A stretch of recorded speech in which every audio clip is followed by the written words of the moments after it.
Right, on the theme of semi-stalemates. First position, white to play. Pause the video. What would you do? This is a game between Marshall and Retty from 1924. You've got a couple of winning moves actually.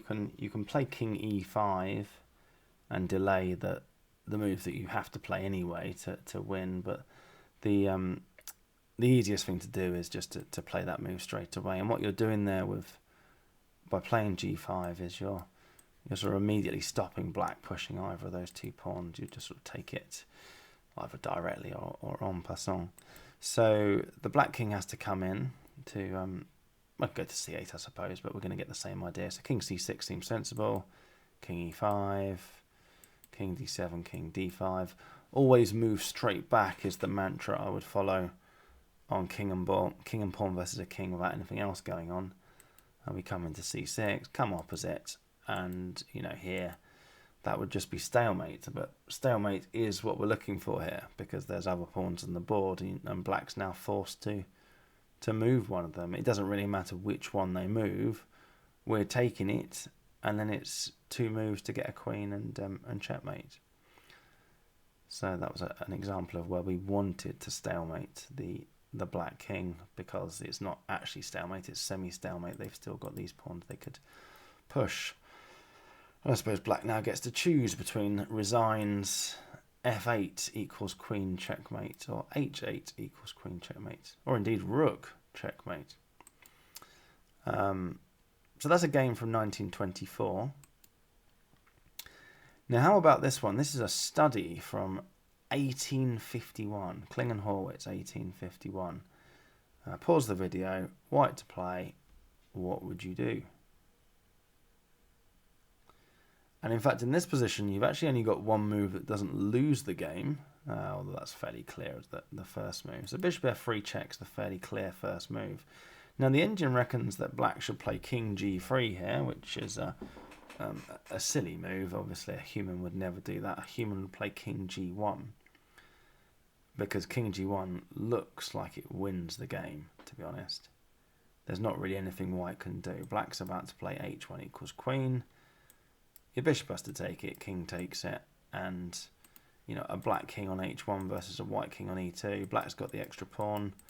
All white can really do probably is come and win. Turn into a knight. All white can do is the white king can do is come and win this d6 pawn, but that's easily enough time for black to come and win the e4 pawn, and black wins. So it looks like white's in big trouble. It's one of those situations where white has to find the right move because it's the only thing that everything just loses. So it's one of those ones where you're looking at the board and it's like I bet he finds this because everything else obviously loses. But yeah, the semi-stalemate idea is bishop h1. So bishop h1, king takes h1, and now white's got a choice. You're clearly going to come to the f file. There's the semi-stalemate theme, and force black to play d5. So you then just need to choose, well, does it matter whether your king's on f1 or f2? You could pause the video again and have a think about it if you wanted to. The move I would just play if I didn't have time to think about it, it would just be a knee-jerk reaction. I want my king on f1 because it delays being checked. But then I would calculate it. I mean, that's, like I said, that's just a knee-jerk reaction.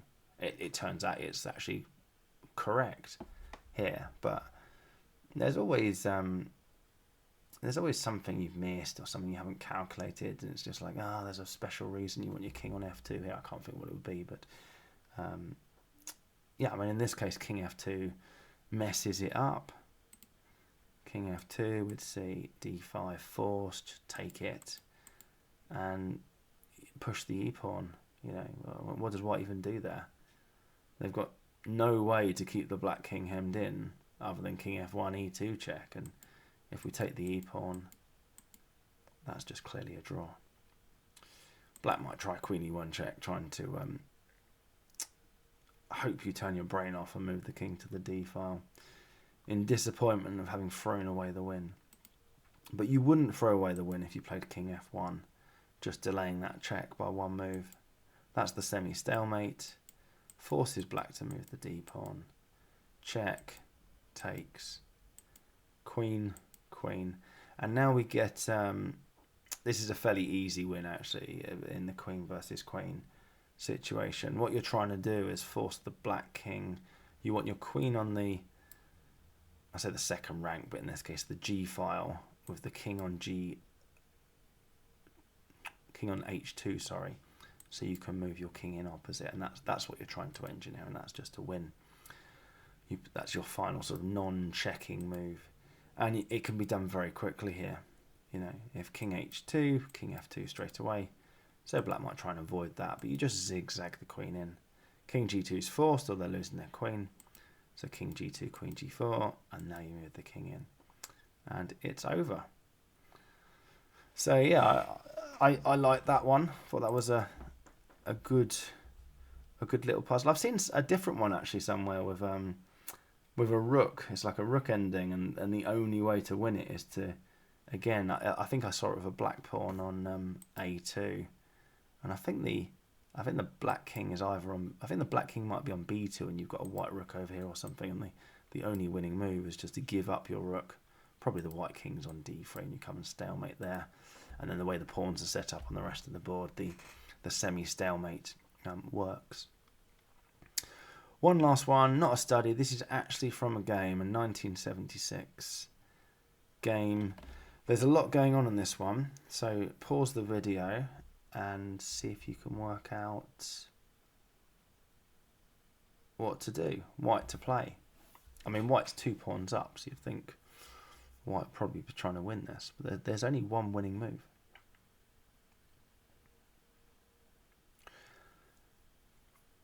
So if you sort of made a run for it with king b7, or even b5, I think, intending to make a run for it, in the race, it doesn't quite work. Black's move here is very important. Very important. They've got to move their king out of the way of their h-pawn. We have 3 choices. Okay. If they put it on g3, they're getting checked on white's promotion. If they put it on g2, they're getting skewered one move after white's promotion, and white's a-pawn wins the game. So you've got to play king g4. It's the only move, it's the only drawing move, but it is a draw. Both sides queen. You see white queen's first. So the key, like I say, if the black king was on g3, that would have been a check. If the black king was on g2, we're about to lose our queen or swap it on the next go, and the white a-pawn wins. But in this position, we play h1 equals queen, and just being careful where to put your king. That's a draw. So you can't make a run for the pawn. You can't.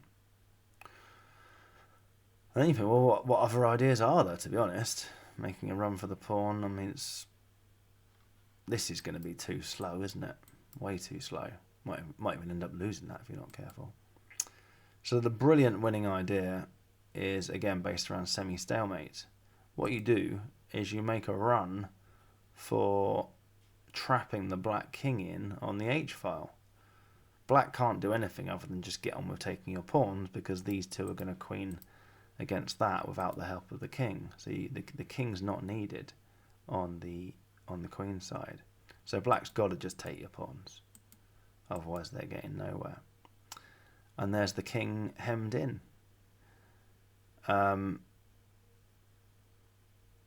Let's see what happens if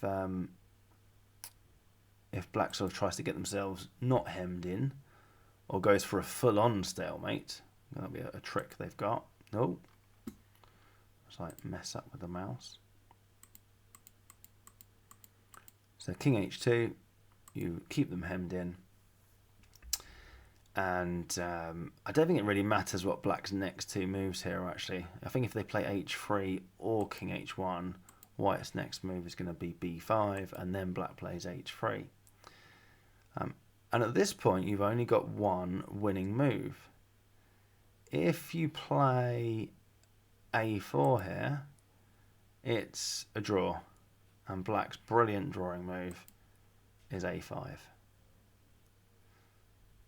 mean, obviously, if we take that, in fact, it doesn't really matter what we do. Black's about to play h2 on their next move, and you've either got to let the king out to g1, so black queens, or just accept that's a stalemate.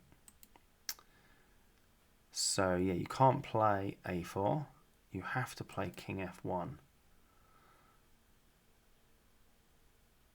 And the idea here is that after a5, you've got one extra move because your a4 square's free, so you would just play b6. So yeah, we could see that. a5, b6. And black can keep going, trying to run out of moves. I mean, it looks like they've achieved it, but you can actually just let the king out now. And we're going to be winning the queen in similar style to what we've just seen. So that's the sneaky extra trick that you've got. I suppose we could see that again, couldn't we? Where do we come this time? Well, there's a lot more messing about. We're just going to have to zigzag all the way down the H file. Yeah, each time black's king has to come back to g2 to defend the queen, so we can just zigzag our way down. And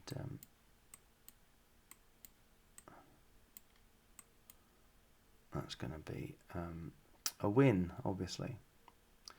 So that takes away the a5 move. So then black might try h2. And all they've got to do is jettison the a pawn, and they've won. And white still only has one winning move. If you play a4, black plays a5, and they've transposed into that sneaky draw. So what you do is b6. If they play a5, we've transposed into that queen position we just had a minute ago. If they take the b pawn, then we play a4. b5 is the only move. And hopefully you've seen the final sort of icing on the cake on this one. How about this? a5.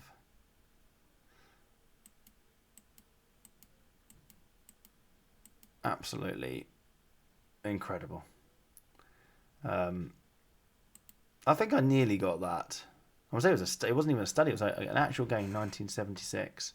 I can't remember from the book how the game actually went, but that's the way it should have gone. White's only winning try, and it is just a win, is to come and semi-stalemate the black king, and then be unbelievably cunning about how they prevent black from turning that into a full stalemate. I think I particularly like the one where the king gets let out. So king h1. Let's do the one where it could have transposed actually. King f1. So yeah, I did a5 there, but we could see h2, b6. We could see a5 here, couldn't we? And it's going to transpose to exactly the same thing. So a5, we're going to see b7. Black's going to try and run out of moves, and now we have to let the king out. With the in fact, let's put the king on g1 because we didn't look at that. Because the king on g1, we can block a queen g8 check with queen g2. So let's have a look at that. King g1, b8 equals queen, h1 equals queen, and now queen g8 check would be a mistake, I presume. It's not even on the list, so it's probably just a mistake. We've just got to check the king up the board, haven't we? So queen b6 must work. Queen a7 works. Oh, and queen b1 works as well. Of course it does. Yeah. Although, how do we stop the king coming back to... is it queen b1 check, king h2? How do we stop the king coming back to g1?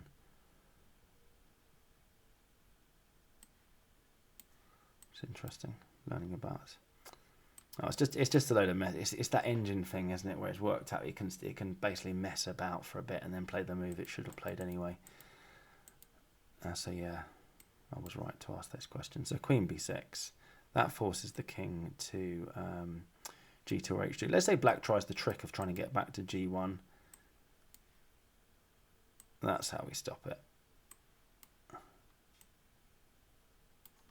Ah yes, check on h4. And king g1 is met with queen f2 mate. So we have to see king g2, queen g4, king h2, and king f2. That's how that would finish off. Yeah, absolutely brilliant.